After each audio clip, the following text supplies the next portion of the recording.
If you ever want to see a grown man's confidence turn into pure, unadulterated terror in less than 3 seconds, threaten a mother in front of her 6-year-old child. My brother-in-law thought I was just a quiet, soft-spoken suburban mom who took his verbal abuse to keep the peace.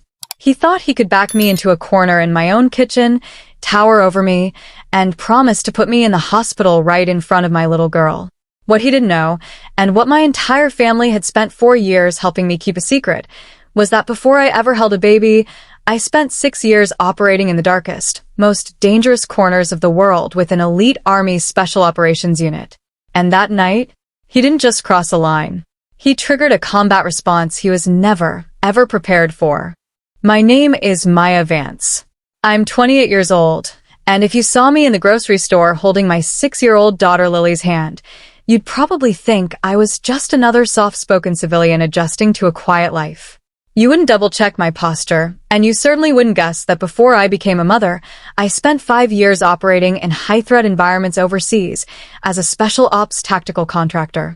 When my husband Mark tragically passed away, my world fell apart. But as a mother, you don't get the luxury of breaking down completely. I put away my gear, locked my credentials in a safe, and put on the ultimate mask, a grieving, gentle widow doing her best to raise her daughter alone. I deliberately kept my past hidden from Mark's family. They didn't need to know what I was capable of. Enter my brother-in-law, Damon. Damon was 6'3", built like a brick wall, and possessed an ego twice his size. He was the kind of man who used his size to dominate every room he walked into, running petty local scams and flexing at neighborhood bars. To Damon, the world was divided into predators and prey. And looking at me, a 5'5", soft-spoken 28-year-old widow, he thought he was looking at easy target practice. He had no idea that behind my quiet smile was a woman trained to dismantle men like him in under 3 seconds. The funeral flowers hadn't even wilted before Damon's true colors began to show.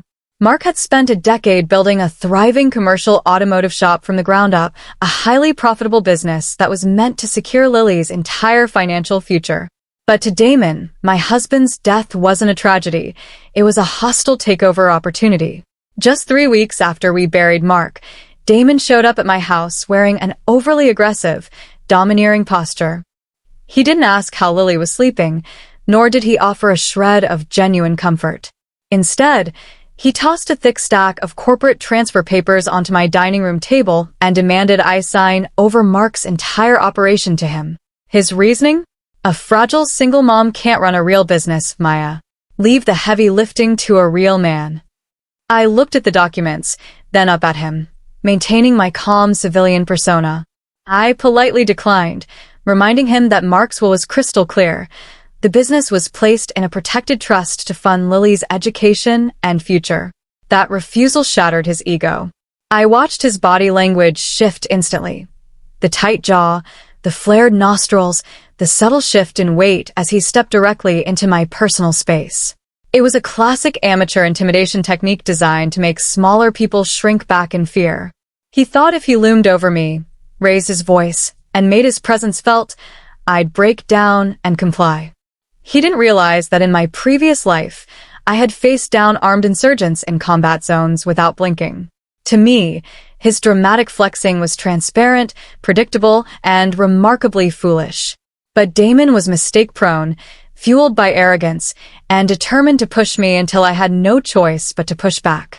A few days later, Damon decided to drop the subtle tactics altogether.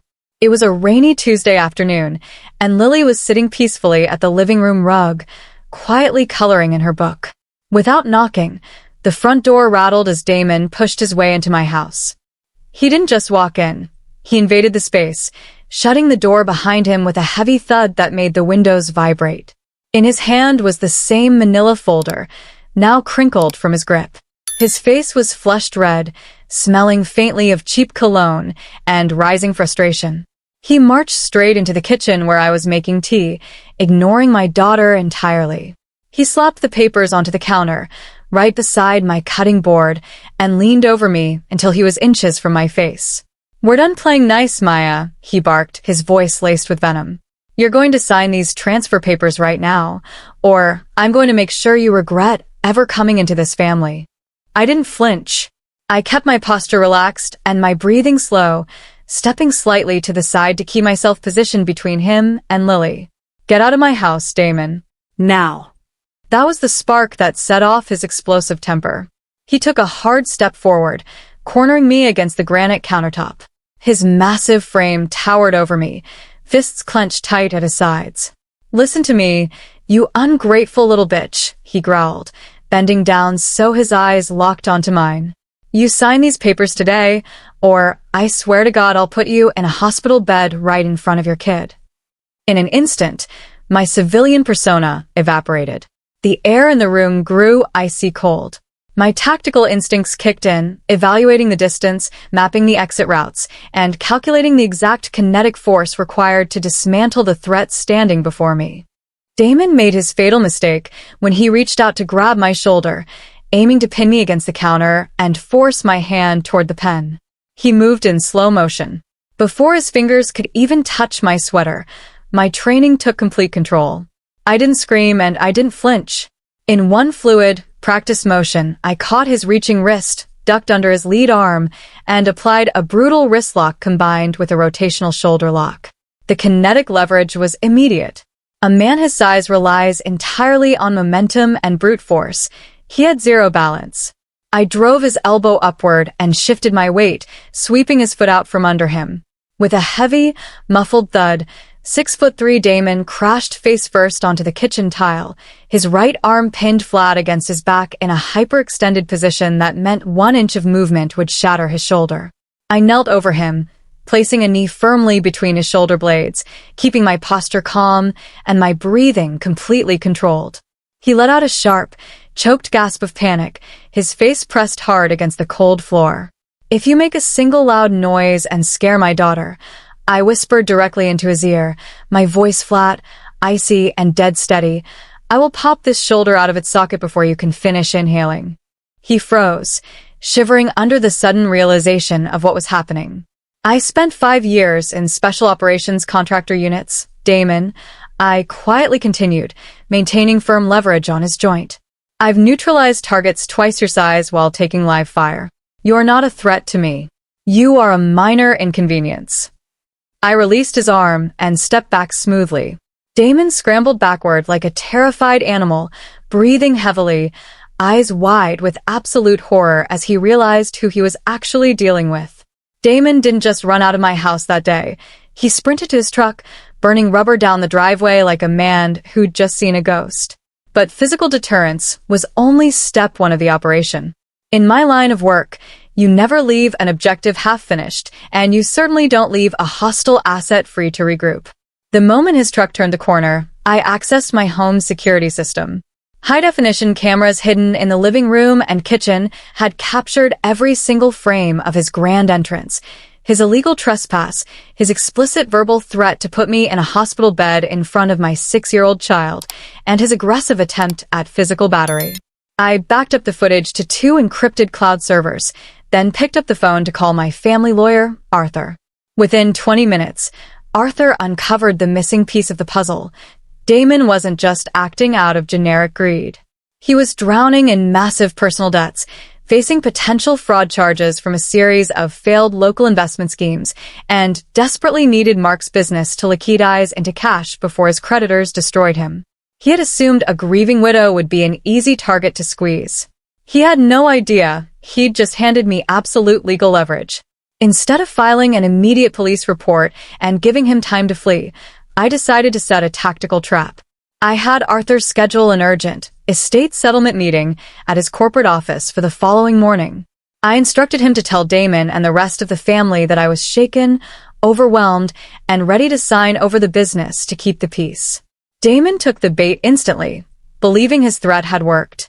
He had no idea he was walking straight into an ambush. The conference room on the 10th floor of the glass office building was cold and sterile. When I walked in, holding a small folder, the entire family was already assembled around the mahogany table. My mother-in-law sat at the head, looking stern and disappointed, while their family attorney tapped his pen on a stack of transfer documents. And sitting in the corner, trying his absolute best to look triumphant, was Damon. But the moment his eyes met mine, the smug mask slipped. He flinched, shifting uncomfortably in his leather chair, his right shoulder visibly stiff from our little interaction yesterday. He thought I was here to surrender. He was about to find out how wrong he was. Maya, the family lawyer, began smoothly, sliding a pen across the table. We're glad you came to your senses. Signing over Mark's automotive shop to Damon will ensure the family legacy remains intact and well-managed.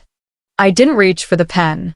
Instead, I connected my tablet to the room's large presentation screen with a single tap. Before anyone signs anything, I said, my voice cutting through the quiet room like a blade, I think everyone should see why Damon was so eager for this meeting. I hit play. High-definition audio and video filled the room. The entire family watched in horrified silence as Damon barged into my home, cornered me against the counter, and roared his threat to put me in a hospital bed right in front of my little girl.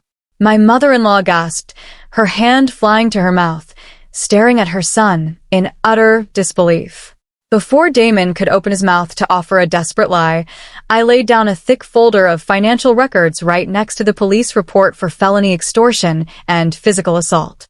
These show that Damon has been systematically stealing from his clients and owes nearly $300,000 to private lenders, I explained calmly.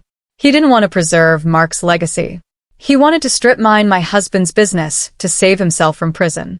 The room erupted. The family turned on Damon instantly, realizing he had used them as pawns in his desperate attempt to rob a widow and child.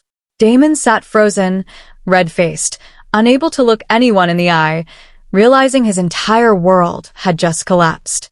By the time the dust settled, Damon was facing felony charges for extortion, illegal trespass, and attempted assault, alongside a mountain of financial fraud lawsuits that effectively ruined him. The family stripped him of all standing, cutting him off completely to protect what little reputation they had left. Mark's automotive shop remained right where it belonged, safe inside a protected trust for our daughter. With a trustworthy management team handling daily operations, Lily's future was officially secured, completely untouched by greed or intimidation. Sometimes, people mistake kindness for weakness. They see a quiet life, a gentle smile, or a soft demeanor, and they assume you're an easy target. But true strength doesn't need to shout, flex, or make loud threats in living rooms. True strength is quiet, disciplined, and patient. I put my special ops background away years ago to build a peaceful life as a mother. But as Damon learned the hard way, being a mother doesn't mean you stop being a protector. I will always stand tall for my family, and if anyone ever tries to threaten my daughter's future again, they'll find out exactly what lies beneath the surface.